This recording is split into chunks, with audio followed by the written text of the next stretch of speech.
தடா நீக்கப்பட்ட பிறகு பொடாவை கொண்டு வராங்க. பொடாவை நீக்கின காலையில திரும்ப பெறக்கூடிய இந்த அரசு மாலையில இந்த UAPAவுக்கான பிரிவுகளை கடுமைப்படுத்துது. இது பழைய சட்டம். பிரஸ் மீட் வச்சு பாருங்க, வெடிகுண்டு தயாரிச்சு அவங்கள்ட்ட இருந்து கைப்பற்றி இருக்கோம். முக்கிய தலைவர்களை கொல்ல திட்டம், தமிழ்நாடு மேப் எல்லாம் கைப்பற்றி இருக்கோம். எல்லாம் பிள்ளைங்கள்ட்ட இருக்கிறது, பள்ளி பிள்ளைகள்ட்ட இருக்கிறது மேப்பு. சரி, வெடிகுண்டு என்னடான்னா 4 பைப்பு 4 வயரு 2. அப்ப ஏன் ஒவ்வொரு நாளும் நடக்குதுன்னா, இஸ்லாமியர்களை பற்றிய தவறான கண்ணோட்டத்தை பத்திரிகைகளை தினசரி கொண்டு வரும். இங்க பிஜேபியை சேர்ந்த மாநில தலைவர் அண்ணாமலை வந்தார். பாரு, ஆணி வச்சிருந்தாங்க, பால்ரஸ் குண்டு இருந்துச்சு, அவர் பாக்கெட்ல இருந்து எடுத்துக்காட்டார். காவல்துறை காலையில இருந்து அவங்க கண்காணிப்புல இருக்கு. இவர் பாக்கெட்டுக்கு எப்படி இந்த ஆணி போச்சு, இவர் பாக்கெட்டுக்கு எப்படி இந்த குண்டு போச்சு, இப்படிப்பட்ட ஒரு தடயத்தை பாக்கெட்ல இருந்து ஒருத்தன் காட்டுறானே, அவன் சாதாரண ஆள் இல்ல. ஒரு IPS பாஸ் பண்ணன்னு சொல்றான், IPS அதிகாரியா இருந்தான்னு சொல்றான். அவன் இந்த வழக்கில் கூப்பிட்டு எப்படிதான் உங்ககிட்ட இந்த தடயம் கிடைச்சிச்சு, அந்த தடயத்தை கொடுன்னு அவன்கிட்ட வந்து குறைஞ்சபட்ச சாட்சியா கைப்பற்றுறதா செய்தி எங்கேயாவது பார்த்தீங்கன்னா கிடையாது.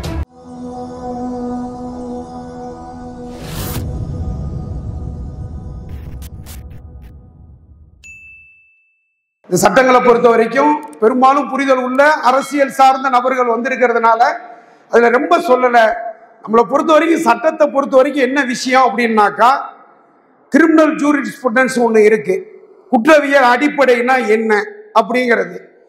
அடுத்ததான் நம்ம கான்ஸ்டிடியூஷன் இருக்கு, இந்திய அரசியலமைப்பு சட்டம் இருக்கு. இந்த இந்திய அரசியலமைப்பு சட்டத்துல முக்கியமா அடிப்படை உரிமைகள் இருக்கு. எல்லாரும் நம்ம சின்னதுல படிச்சிருப்போம், பேச்சுரிமை, கருத்துரிமை, இந்த மாதிரி இல்லாம குற்றவியல் சம்பந்தமான சில உரிமைகள் இருக்கு. இது என்ன விஷயம்னா, உலக அளவுல மனித உரிமைகள்ல ஏற்றுக்கொள்ளப்பட்ட பல விஷயங்களை நம்ம கான்ஸ்டிடியூஷன்ல அடிப்படை உரிமையா, குற்றம் சாட்டப்பட்ட நபர்கள் அப்படிங்கிறவங்க குற்றம் நிரூபிக்கப்படும் வரைக்கும் அவங்க நிரபராதி எடுத்துக்கணும். முதல் விஷயம், குற்றம் நிரூபிக்கப்பட வரைக்கும் அவங்க நிரபராதி. குற்றம் சாட்டப்பட்ட நபர் வாய் மூடி மௌனமா இருந்தா போதும். யார் அவர் மேல குற்றம் சுமத்துறாங்களோ, பொதுவா குற்றவியல் வழக்குகள்ல குற்றம் சுமத்துறது யாருன்னா அரசு தரப்பா இருக்கும். போலீஸ் பாதிக்கப்பட்டவங்களுக்காக வழக்கு தொடருவாங்க, முதல் தகவல் அறிக்கை ஃபைல் பண்ணுவாங்க. அவங்களுக்கு எதிராக வழக்க சாட்சிகளோட நிரூபிக்கிறது யாரோட வேலைன்னா அரசு தரப்பு காவல்துறையை சேர்ந்த வேலை. இந்த விஷயத்துல இந்த சட்டம் அன்லாஃபுல் ஆக்டிவிட்டிஸ் ப்ரிவென்ஷன் ஆக்ட் என்று சொல்லப்படக்கூடிய சட்டவிரோத செயல்பாட்டு தடுப்பு சட்டம் அப்படிங்கிறது இந்த எல்லா அடிப்படை உரிமைகளையும் எல்லா கிரிமினல் ஜூரிஸ்ப்ருடன்ஸையும் மீறி, மனித உரிமைகளை மீறி இந்திய அரசியலமைப்பு சட்டத்துக்கு எதிராக ஏற்றப்பட்டிருக்கு. இதான் முக்கியம். இந்த சட்டத்தை ஏன் கருப்பு சட்டம்னு சொல்றோம்னா, இந்த சட்டத்தை ஏன் நம்ம எதிர்க்கிறோம் அப்படின்னா, இந்த அடிப்படை உரிமைகள், குற்றவியல் அடிப்படைகள், உலக அளவில் ஏற்றுக்கொள்ளப்பட்ட மனித உரிமைகள் அனைத்தையும் மீறி இந்த சட்டம் இருக்கு. குற்றம் ஒருத்தன் மேல சுமத்திட்டா அவன் குற்றவாளின்னே முதல்ல தீர்மானிச்சிருக்கு இந்த சட்டம். அவன் குற்றம் சுமத்தப்பட்டவர் கிடையாது, அவன் குற்றவாளின்னு தீர்மானிக்கக்கூடியதா இருக்கு. குற்றம் சாட்டப்பட்ட நபர் நான் குற்றவாளி இல்லை அப்படின்னு நிரூபிச்சுக்கிட்டு வெளியில வரணும். இது எவ்வளவு கொடுமையான விஷயம். இதை எதிர்த்து கடுமையான இந்த மாதிரி சட்டங்கள் நம்ம நாட்டில் மிஸ்ஸா இருந்தது, தடா இருந்தது, பொடா இருந்தது. இதெல்லாம் கடுமையா மக்களை பாதிச்சு பெரும்பாலான அளவுல தவறா பயன்படுத்துறதன் அடிப்படையில ஒவ்வொரு அரசும் திரும்ப பெற்றுச்சு. ஆனா அரசுகளை பொறுத்த வரைக்கும் இன்னைக்கு ஆளக்கூடிய பாசிச எண்ணம் கொண்ட இந்த பார்ப்பனிய பாஜக அரசா இருக்கட்டும் அல்லது காங்கிரஸ் அரசா இருக்கட்டும், அவங்களை பொறுத்த வரைக்கும் போராடக்கூடிய மக்களை ஒடுக்கணும். அரசுக்கு அவங்க தவறாக கொள்கைகளை அமல்படுத்தும் போது கார்பரேட்டுகளுக்கு எதிராக போராடக்கூடிய மக்களை ஒடுக்கணும். பாதிக்கப்பட்டவர்கள் குரல் கொடுக்கறத நசுக்கணும். அப்படிங்கிறதுக்காக இப்படிப்பட்ட கருப்பு சட்டங்களை திட்டமிட்டு திணிச்சுக்கிட்டே இருக்காங்க. தடா நீக்கப்பட்ட பிறகு பொடாவை கொண்டு வராங்க. பொடாவை நீக்கின காலையில திரும்ப பெறக்கூடிய இந்த அரசு மாலையில இந்த EAPAவுக்கான பிரிவுகளை கடுமைப்படுத்துது. இது பழைய சட்டம். பழைய சட்டத்துல ஒரு தடா பொடால இருந்ததை விட இது கொடுமை. என்ன விஷயம்னா, தடா சட்டம் பொடா சட்டத்தை பொறுத்த வரைக்கும் அதுல ஒரு சன்செட் கிளாஸ் இருக்கு. ஒரு குறிப்பிட்ட காலகட்டத்தில் தீவிரவாதம் இந்தியாவில் அதிகமா இருக்கு, அதை ஒடுக்கிறதுக்காக இப்படிப்பட்ட மனித உரிமைகளை மீறிய, அடிப்படை உரிமைகளை மீறிய சட்டம் வேணும் நியாயப்படுத்தி கொண்டு வந்தாலும் அது இத்தனை ஆண்டுகள் தான் நடைமுறையில் இருக்கும். அதுக்கு பிறகு பாராளுமன்றத்தில் ஃபுல் மெஜாரிட்டி 1/3 மெஜாரிட்டியில இந்த சட்டம் மீண்டும் தொடரணும்னு தீர்மானம் இயற்றப்படுற வரைக்கும், நிறைவேற வரைக்கும், நிறைவேறினா மட்டும்தான் இது தொடரும் சொல்லி ஒரு உறுதிமொழியோட கொண்டு வந்தாங்க. தடாவை அப்படியே காலாவதியாக விட்டுட்டாங்க, பொடாவை திரும்ப பெற்றாங்க. ஆனா அதை விட கடுமையாக அதுல இருந்த கடுமையான பிரிவுகளை ஒரு நிரந்தர சட்டமா இருந்த பழைய சட்டத்துல செக்ஷன் 43D அதுல பல பிரிவுகளை கொடுமையா சேர்த்திருக்காங்க. தடா பொடால இருந்த கொடுமையான பிரிவுகளை, மோசமான பிரிவுகளை இந்த அன்லாஃபுல் ஆக்டிவிட்டீஸ் ப்ரிவென்ஷன் ஆக்ட்ல சேர்த்துறாங்க. இது காங்கிரஸ் அரசாங்கம் செஞ்ச பிறகு 2019 இந்த பாஜக அரசாங்கம் அதை விட இன்னும் மோசமா இந்த தடா இந்த EAPAவை பொறுத்த வரைக்கும் இதை அமல்படுத்துறதுக்கு நம்ம இதுல கான்ஸ்டிடியூஷன் தெளிவா இருக்கு. மாநில அதிகாரம் என்ன, மத்திய அரசோட அதிகாரம், ஒன்றிய அரசோட அதிகாரம் என்ன, இரண்டு அரசுக்கும் பொதுவான அதிகாரங்கள் என்ன, இதெல்லாம் தெளிவா வகுத்து இருக்கு நம்ம அரசியலமைப்பு சட்டம். ஆனா சட்டம் ஒழுங்கு அப்படிங்கிறது மாநில பிரிவுல இருக்கக்கூடியது. அதை என்ன ஏன்னு ஒன்ன கொண்டு வந்து காங்கிரஸ் பீரியட்ல நேஷனல் இன்வெஸ்டிகேஷன் ஏஜென்சி பெரிய தீவிரவாதங்களை கட்டுப்படுத்துறதுக்கு இப்படிப்பட்ட ஒரு ஏஜென்சி தேவை அப்படின்னு சொல்லி ஒரு மோசமான ஒன்றிய அரசு மாநில அரசோட உரிமைகளை பிடுங்கி ஒரு ஏஜென்சியை கொண்டு வருது. அதை கடுமையாக அன்னைக்கு எதிர்த்த இந்த அரசுகள் இன்றைக்கு அதை பெருசா எதிர்க்காம இருக்கிறாங்க. இந்த சட்டங்கள்லாம் ஆரம்பத்தில் இந்த 2019 கொண்டு வந்த திருத்தங்களை கூட, கடுமையான திருத்தங்களை கூட எதிர்க்காம அதை ஆதரிக்கக்கூடியதா இருக்கு. இந்த புத்தகத்தை பொறுத்த வரைக்கும் மிக அருமையாக நான் பார்த்த வரைக்கும் மிக அருமையாக, அதாவது இது இந்த புத்தகத்தில் இருக்கிற ஒவ்வொரு வரிக்கும் ஒரு புத்தகம் போடலாம். அவ்வளவு அருமையாக அனைத்து பிரச்சனைகளும் உள்ளடக்கி. இதுல இன்னும் கூடுதலா என்னன்னா, ஜாமீன் கிடைக்காது. நம்ம அடிப்படை இது என்னன்னா, பெயில் ஆர் ஜெயில் அப்படின்னாக்கா ஃபர்ஸ்ட் பெயில் தான். ஒருத்தனை சிறையில வச்சு நடத்துறது இல்லை, அவன் குற்றம் நிரூபிக்கப்பட வரைக்கும் அவன் அப்பாவின்னு சட்டம் கருதுறதுனால யாரையும் சிறைக்கு அனுப்பக்கூடாது. சிறைக்கு அனுப்பணும்னா தப்பிச்சு போயிடுவாங்க, தடயத்தை அழிச்சிடுவாங்க, விசாரணைக்கு ஒத்துழைக்க மாட்டாங்க, சாட்சிகளை கலைச்சிடுவாங்க, பயமுறுத்துவாங்க. இப்படிப்பட்ட சூழ்நிலைகள் இருந்தாதான் சிறைக்கு அனுப்பணும். அதுவும் விசாரணை முடிஞ்சிருச்சு அப்படின்னாக்கா குற்றப்பத்திரிக்கை தாக்கல் பண்ணிட்டா ஜாமீன்ல விட்டுடலாம். இது பொதுவா குற்றவியல் நடைமுறை சட்டத்துல, இந்திய குற்றவியல் நடைமுறை சட்டத்துல இருக்கிற நடைமுறை. ஆனா இந்த சட்டத்துல அதை என்ன செய்து வச்சிருக்காங்கன்னா, ஒருத்தன் மேல குற்றப்பத்திரிக்கை தாக்கல் பண்ற வரைக்கும் அவனுக்கு ஜாமீன் கொடுக்கூடாது.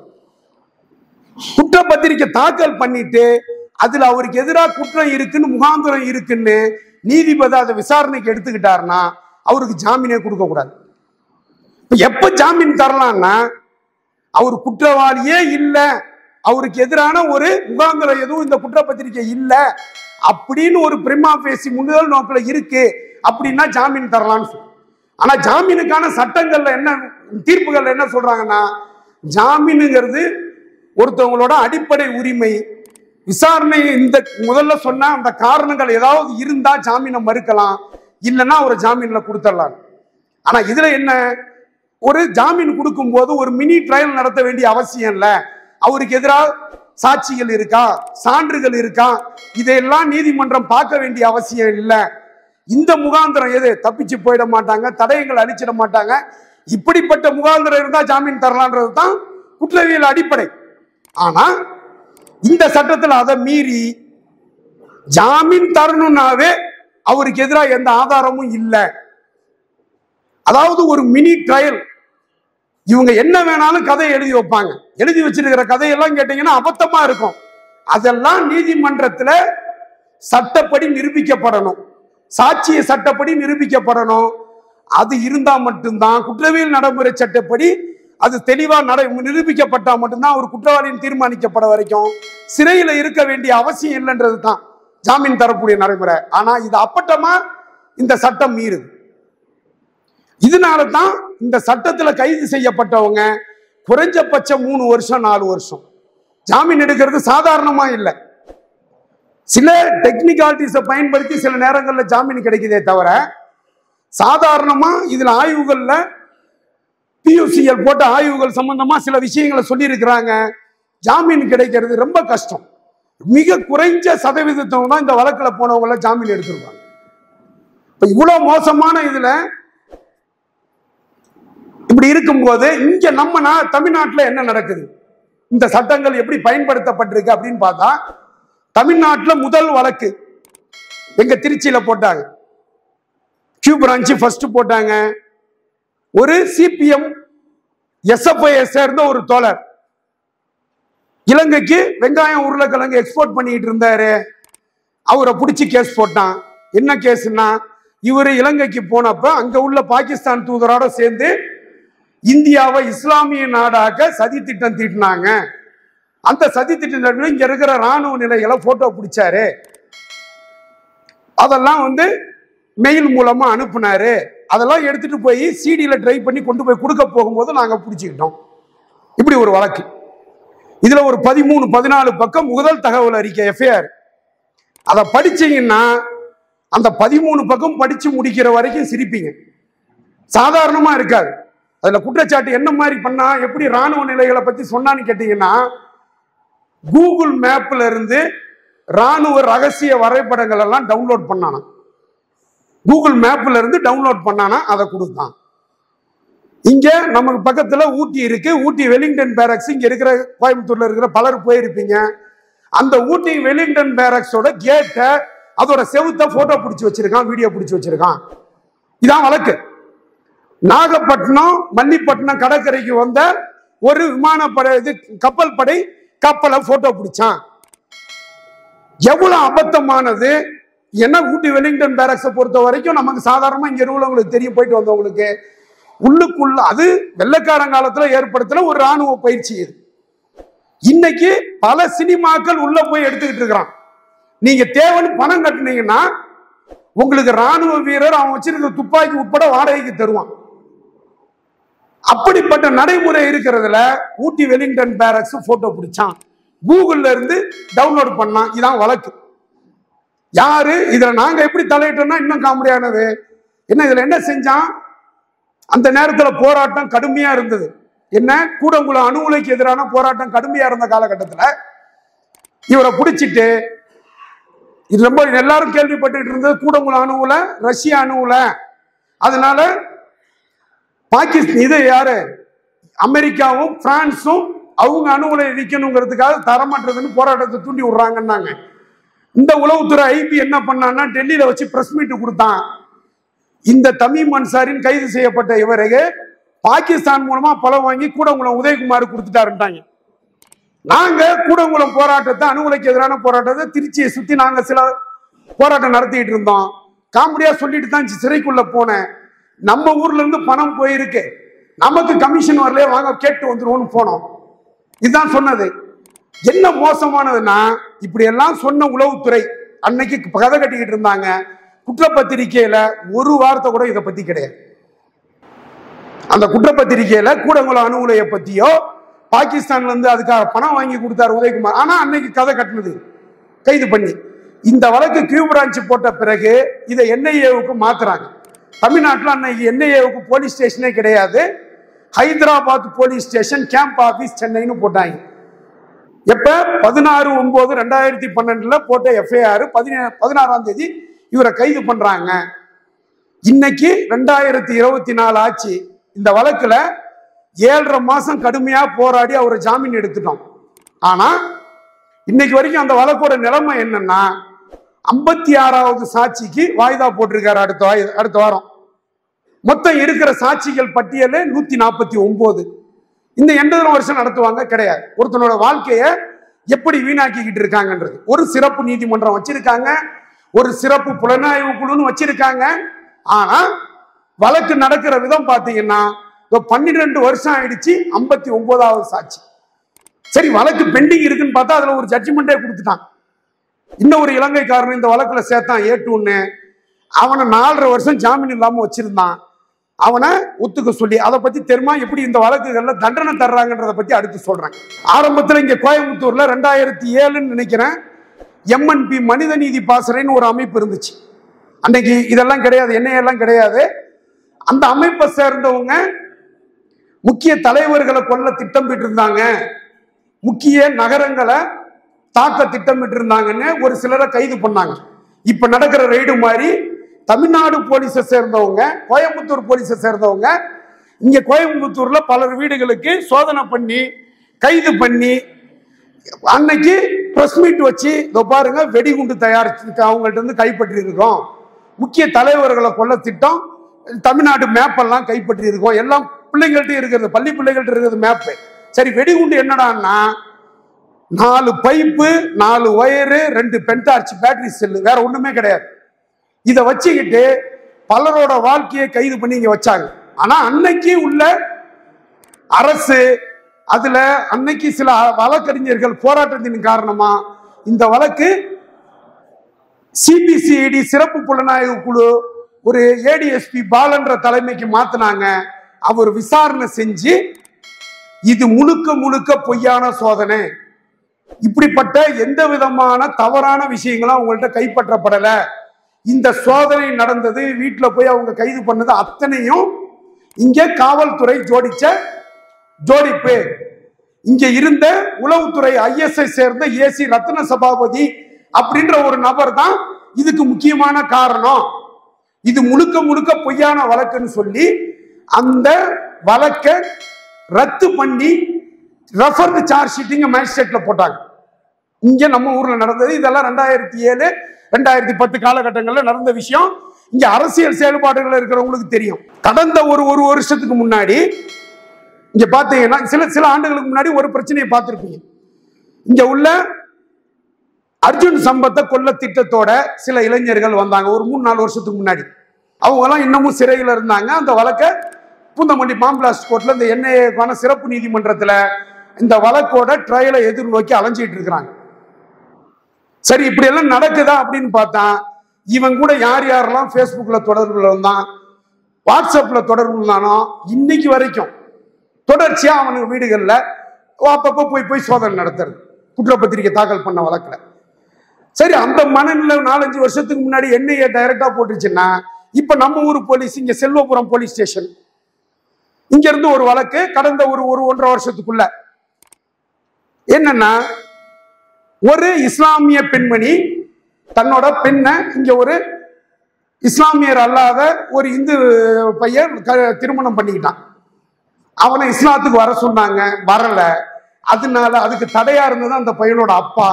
அவனை கொல்றதுக்கு ஒரு இயக்கத்தை சேர்ந்த முஸ்லீம் டெவலப்மெண்ட் ஃபவுண்டேஷன் ஒரு ஃபேஸ்புக் ஐடி வச்சிருக்காங்க. அதுல 100 பேர் இருக்க மாட்டான் அந்த ஐடியில. அதை சேர்ந்தவங்க இவனை கொல்றதுக்காக, அந்த பையனோட அப்பாவை கொல்றதுக்காக துப்பாக்கி வாங்க முயற்சி பண்ணாங்க. துப்பாக்கி யார்கிட்ட வாங்க முயற்சி பண்ணாங்கன்னா, திருச்சியில ஒருத்தன் பஞ்சு மிட்டாய் வித்துக்கிட்டு போனான், வடநாட்டுக்காரன். அவன் குழந்தைங்க கிண்டல் பண்ணும்போது நான் துப்பாக்கி வச்சிருவோம் சுட்டு கொண்டுருவோன்னு சொன்னானா. அவன்கிட்ட போய் இவங்க எனக்கு துப்பாக்கி வேணும்னு கேட்டாங்களாம். இவ்வளவு பணம் பேரம் பேசினானா அந்த வடநாட்டுக்காரன். இப்ப துப்பாக்கி கிடைக்கல. இவங்க என்ன பண்ணாங்களாம், இங்க அவனை கொல்றதுக்கு திட்டத்தோட கோயம்புத்தூருக்கு அந்த பகுதியில திட்டமிட்டு சுற்றிட்டு இருந்தாங்களாம். அவங்கள போலீஸ் வாகன சோதனையில பிடிச்சி என்னன்னு விசாரிக்கும் போது துப்பாக்கி வாங்க தாமதம் ஆச்சு, அதனால அருவாலை எடுத்துட்டு அவர் வெட்டி கொண்டுடலான்னு நாங்க இங்க நோட்டம் பார்த்துக்கிட்டு இருந்தோம், நீங்க பிடிச்சிட்டீங்கன்னு ஒப்புதல் வாக்குமூலம். அந்த ஒப்புதல் வாக்குமூலம் அடிப்படையில் அவங்க கார்ல போய் இந்த பயங்கர ஆயுதமான 3 அருவாளுகளை கைப்பற்றினாங்க. அதுக்கு பிறகு ஆயுத தடுப்பு சட்டம் போடுறாங்க பயங்கர ஆயுதம் கைப்பற்றதுனால. அதுக்கு பிறகு இந்த வழக்கை NIAவுக்கு அனுப்பி விட போகிறாங்க. அதுக்கு பண்ணணும்னா EAPAவை சேர்க்கணும். இவங்க தீவிரவாத செயல்கள் மத மாற்ற சம்பந்தமான தீவிரவாதத்தில் இருக்க பார்த்தாங்க. அதனால இதை EAPAவை சேர்க்கிறோன்னு சேர்த்தாங்க. அதுக்கு பிறகு இந்த வழக்கை NIAவுக்கு தள்ளி விட முயற்சி பண்றாங்க. இதுல என்ன சரிச்சுன்னா, இந்த கேஸை NIA எடுத்துக்க மாட்டேன்ட்டாங்க. ஏன்னா திருச்சியை சேர்ந்த 2 இளைஞர்கள் இந்த வழக்குல கைதானவங்க. ஒருத்தர் பேர் சதாம் ஹுசேன், இன்னொருத்தர் பேர் மறந்துட்டேன். அந்த சதாம் ஹுசேன் ஃபேமிலியில என்ன விஷயம்னா, இவங்க ஃபேஸ்புக்ல தப்பா பதிவுகள் போட்டுக்கிட்டு இருக்காங்க. இவங்களுக்கு கவுன்சிலிங் கொடுக்கணும். தமிழ்நாடு முழுக்க ஒரு அயோக்கியத்தனத்தை இந்த தமிழக அரசை சேர்ந்த காவல்துறையினர், உளவுத்துறையினர் கவுன்சிலிங் கொடுக்கிறோம் அப்படின்ற ஒரு அயோக்கியத்தனத்தை செஞ்சுக்கிட்டு இருக்கிறாங்க. கவுன்சிலிங் அப்படின்றது இளைஞர்களை செயல்பாடுகள் இருந்து முடக்கிறதுக்கு, மிரட்டுறதுக்கான ஒரு இதா பயன்படுத்திக்கிட்டு பொய் வழக்குகள்ல சிக்க வைக்க பயன்படுத்திக்கிட்டு இருக்கிறாங்க. அதுக்கு இந்த வழக்குல உதாரணம் அந்த சதாம் ஹுசேன். அந்த தம்பி இன்னொரு தெரியும், அவங்க குடும்பத்தை மிரட்டி இந்த வழக்குல கைதுக்கு 3 நாளைக்கு முன்னாடி சென்னைக்கு கூட்டிட்டு போய் உங்களுக்கு கவுன்சிலிங் கொடுக்குறோன்னு கூட்டிட்டு போயிருக்காங்க. கூட்டிட்டு போயிட்டு அங்கேயே வச்சு என்ஐஏ அதிகாரிகள் இதை ஏன் போஸ்ட் போட்ட, இந்த போஸ்ட் ஏன் போட்ட, இதெல்லாம் கேட்டுட்டு இங்க கொண்டு வந்து 3வது நாள் இந்த வழக்குல இப்படி ஜோடிச்சு வழக்கு போட்டிருக்காங்க. இது அந்த குடும்பத்துல அங்க உள்ள ஒரு ஐஎஸ்எஸ் சேர்ந்த சுரேஷ் பேரு. அந்த சுரேஷ் கவுன்சிலிங் கொடுக்கணும் வான்னு கூட்டிட்டு போனதுல இருந்து, சென்னையில இந்த மாதிரி இந்த அலுவலகத்துல வச்சு விசாரிச்சுட்டு இருக்கோன்றதுல இருந்து அவரை கோயம்புத்தூர் கூட்டிட்டு போறது வரைக்கும் பேசினது அத்தனையும் அந்த ஃபேமிலி ரெக்கார்டு பண்ணி வச்சிருக்காங்க, வாய்ஸ் ரெக்கார்டு. அந்த வாய்ஸ் ரெக்கார்டை வச்சு அவங்க புகார் கொடுத்தாங்க. என்னையே பார்த்தான், இந்த வழக்கை எடுத்தா நம்ம அசிங்கப்பட்டு போயிடுவோம், அம்பலப்பட்டு போயிடுவோம், இந்த வழக்கை எடுத்துக்க மாட்டேன்ட்டான். 6 மாசம் கடுமையா இங்க ஜாமீன் தரலன்னு இறுதியா உயர்நீதிமன்றத்துல ஜாமீன் கொடுத்த ஜாமீன் மனுவிலேயே இவ்வளவு விஷயங்களும் இருக்கு. இப்ப நான் சொன்ன விஷயங்கள் இந்த ஐஎஸ்எஸ் சேர்ந்த சுரேஷ் என்ற ஒரு பேர் 3 இடத்துல வருது அந்த ஜாமீன் உத்தரவுல. இப்படி ஒரு பொய்யான வழக்க எந்த தீவிரவாத செயலும் இவர்கள் செய்யல, யாரும் புகார் கொடுக்கல, எந்த சம்பவமும் நடைபெறல. ஒரு ஒப்புதல் வாக்குமூலத்தின் அடிப்படையில இந்த வழக்கை தொடுத்து அதன் அடிப்படையில் ஆயுதங்களை கைப்பற்றணும்னு போட்டு இஏபிஏவை மாத்தி, ஆயுத சட்டத்தை மாத்தி என்ஐஏவுக்கு மாத்தி விட முயற்சி பண்ணியிருக்காங்க. என்ஐஏவும் அந்த ஜாமீன்ல ஒரு தரப்பினரா இருந்தாங்க. நாங்க இந்த வழக்கை எடுத்துக்கலன்ட்டாங்க. இப்படிப்பட்ட இந்த வழக்கு அவருக்கு ஜாமீன் கிடைச்சிட்டு இருந்த சூழ்நிலையில தான் இங்க இந்த பகுதியில கோட்டைமேட்டு அந்த கோட்டை ஈஸ்வரன் கோவில் முன்னாடி ஒரு கார் சிலிண்டர்ல வெடிக்குது, கார்ல சிலிண்டர் வெடிக்குது. இந்த வழக்கை பொறுத்த வரைக்கும் இதுல ஒரு 5 பேர் பார்த்துக்கிட்டு இருக்கோம். என்னைய வழக்குல முழுக்க முழுக்க அதுல இருக்கிறதெல்லாம் படிச்சு பார்த்தீங்கன்னா இவங்க என்ஐஏ அதிகாரிகளா இல்ல நாக்பூர்ல இருந்து RSS ட்ரைனிங் எடுத்துட்டு வந்தவங்களான்னு சந்தேகப்படுவோம். அவ்வளவு அயோக்கியத்தனம் இந்த வழக்கு முழுக்க, அவ்வளவு அயோக்கியத்தனம். இத முதல்ல யாரு என்ஐஏவுக்கு தள்ளி விடுறாங்கன்னு பாத்தீங்கன்னா இதே கோயம்புத்தூர் பாவம். இந்த வழக்குல ரொம்ப சிம்பிளா ஒரே ஒரு விஷயத்த சொல்றேன். காலையில அதிகாலையில அங்க வெடிச்சிச்சு அப்படின்னா அவன் யாருன்னு தெரியாம இருந்த காலகட்டத்தில்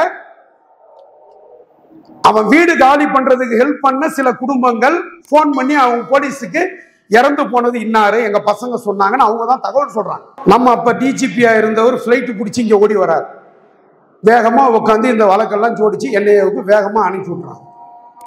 இதுல எல்லாரும் கவனிச்ச விஷயம் ஒன்ன பார்த்திருப்பீங்க. இங்க பிஜேபியை சேர்ந்த மாநில தலைவர் அண்ணாமலை வந்தார். இவ்வளவு மோசம் நடக்குது, தீவிரவாதிகள் தாக்குதல் நடத்துறாங்க, நீங்க என்ன பண்றீங்க? இந்த தமிழக அரசு மோசமா நடந்துக்குச்சு. பேட்டி கொடுத்தாரு. எல்லாரும் பேட்டியை கவனிச்சிருப்பீங்க. பேட்டியில ஒரு முக்கியமான விஷயத்தை கவனிச்சிருப்பீங்க. அங்க இருந்த பாரு ஆணி வச்சிருந்தாங்க, பால்ரஸ் குண்டு இருந்துச்சு, அவர் பாக்கெட்ல இருந்து எடுத்து காட்டுறார். ஒரு குற்றம் நடந்த இடத்துல ஒரு கத்தி கிடக்குது, ஒரு கொலை நடந்த இடத்துல அந்த கத்தி தோப்பார் இதுதான் நான் காட்டினேன்னா இந்த காவல்துறை என்ன செய்யணும்? சாதாரணமா ஒரு லேமன் நான் கத்தி எடுத்துட்டு வந்தேன்னா தடயத்தை அழிச்சேன்னு சொல்லலாம், என்னையே குற்றவாளியா சேர்த்தலாம், இவ்வளவு நடக்கலாம். காலையில அதிகாலையில் நடக்குது, அந்த இடம் சுற்றி வளைக்கப்படுது, காவல்துறை காலையில இருந்து அவங்க கண்காணிப்புல இருக்கு. இவர் பாக்கெட்டுக்கு எப்படி இந்த ஆணி போச்சு, இவர் பாக்கெட்டுக்கு எப்படி இந்த குண்டு போச்சு? இத இப்ப சார்ஜ் ஷீட் 3 சார்ஜ் ஷீட் போட்டாங்க. 2 சார்ஜ் ஷீட் வரைக்கும் பார்த்துட்டேன். இந்த நம்ம இந்த வழக்குக்கு பிறகு வீடு வீடா சோதனைகள் நடந்துச்சு. கொஞ்சம் நெஞ்சம் இல்ல, தமிழக போலீஸ் கொஞ்சம் நடத்துச்சு, அடுத்தது என்ஐஏ கொஞ்சம் நடத்துச்சு. இதுல எங்கேயாவது இப்படிப்பட்ட ஒரு தடயத்தை பாக்கெட்ல இருந்து ஒருத்தன் காட்டுறானே அவன் சாதாரண ஆள் இல்ல. ஒரு ஐபிஎஸ் பாஸ் பண்ணன்னு சொல்றான், ஐபிஎஸ் அதிகாரியா இருந்தான்னு சொல்றான். அவன் இந்த வழக்குல கூப்பிட்டு எப்படிடா உங்ககிட்ட இந்த தடயம் கிடைச்சிச்சு, அந்த தடயத்தை கொடுன்னு அவன்கிட்ட இருந்த குறைஞ்சபட்ச சாட்சியா கைப்பற்றதா செய்தி எங்கேயாவது பார்த்துருக்கீங்கன்னா கிடையாது. அப்ப இதுல யாரோட தொடர்பு இருக்குன்றதை நம்ம சந்தேகப்படணும். இங்க இருந்த அத்தனை சிசிடிவி, ஹார்ட் டிஸ்க், டிவிஆரோட கழட்டி எடுத்துட்டு போயிருது போலீஸ், என்ஐஏ எடுத்துட்டு போயிருது. ஏன்னா அந்த பகுதிகளில் என்ன நடந்தது, அன்னைக்கு காலை, அதிகாலை, இரவு என்ன நடந்தது யாருக்கும் தெரியக்கூடாது. சரி, அத்தனையும் கோர்ட்டுக்கு வந்துச்சுன்னா கிடையாது. அப்ப இவ்வளவு சாதாரணமான விஷயங்கள் கிடையாது. இதுல அடுத்ததான் என்ன நடக்குதுன்னா, தமிழக அரசு பண்ற அயோக்கிய, தமிழக காவல்துறை செய்யக்கூடிய தவறு இது. போட்டது என்ஐஏவுக்கு 4 நாள்ல மாத்திட்டீங்க. ஆனா தமிழ்நாடு முழுக்க ஒரு மாதம் தொடர்ச்சியாக பல இஸ்லாமியர்கள் அதிகமாக வசிக்கக்கூடிய பகுதிகளில் உள்ள வீடுகள்ல தமிழக காவல்துறை சோதனை செய்து. எதுக்கு? இந்த என்ஐஏ வழக்குல பழையபடி இருந்தவங்க. இதெல்லாம் தேவையானா கிடையாது. சட்டவிரோதமான சோதனைகளை செய்துக்கிட்டு தினசரி பத்திரிகைகளை செய்தி கொடுக்குறாங்க தமிழக காவல்துறை. அதுவும் ஒரே ஒரு காவல் நிலையம் தமிழ்நாட்டில் என்ஐஏவுக்கு இருக்கு, சென்னையில. முன்னாடி காவல் நிலையம் கிடையாது. இப்ப திமுக அரசு வந்த பிறகு காவல் நிலையத்துக்கு இடம் கொடுத்து கட்டி கொடுத்துருக்காங்க. ஒரே ஒரு காவல் நிலையம் உள்ள தமிழக இந்த என்ஐஏ இந்த வழக்குல ஒரே நாள்ல 13 இடத்துல பண்ணுது. நேற்று செய்தி பார்த்திருப்பீங்க. இதே வழக்குல இந்த கோட்டை ஈஸ்வரம் அந்த கோவில் முன்னாடி நடந்த கார் சிலிண்டர் பிளாஸ்ட் விஷயமா நேற்று ஒரு நாள்ல மட்டும் 8 மாவட்டங்கள்ல 27 இடங்கள்ல சோதனை பண்ணியிருக்காங்க என்ஐஏ. செய்தி பார்ப்போம். ஆனா மூளைக்கு மூளை, ஊருக்கு ஊரு போலீஸ், மூளைக்கு மூளை போலீஸ் பீட்டு வச்சிருக்கிற இந்த தமிழ்நாடு போலீஸ் ஒரு மாதம் ஒவ்வொரு நாளைக்கு ஒவ்வொரு ஊர்ல சோதனை. அதை விட கொடுமை என்னன்னா, ஒரு வழக்குல ஏதாவது தவறா பண்றாங்கன்னா, ஒரே வழக்குல ஒரு 13 பேர் இருக்காங்கன்னா ஒவ்வொரு நாள் 2 வீட்டுல சோதனை. இது என்ன மடத்தனம்? ஒருத்தன் வீட்டுல சோதனை பண்ணும்போது இன்னொருத்தன் உண்மையிலே ஒரு தவறான ஒரு குற்றம் சார்ந்து வச்சிருந்தா மறைச்சிட மாட்டானா? அப்ப ஏன் ஒவ்வொரு நாளா நடக்குதுன்னா, இஸ்லாமியர்களை பற்றிய தவறான கண்ணோட்டத்தை பத்திரிகைகளை தினசரி கொண்டு வரணும்.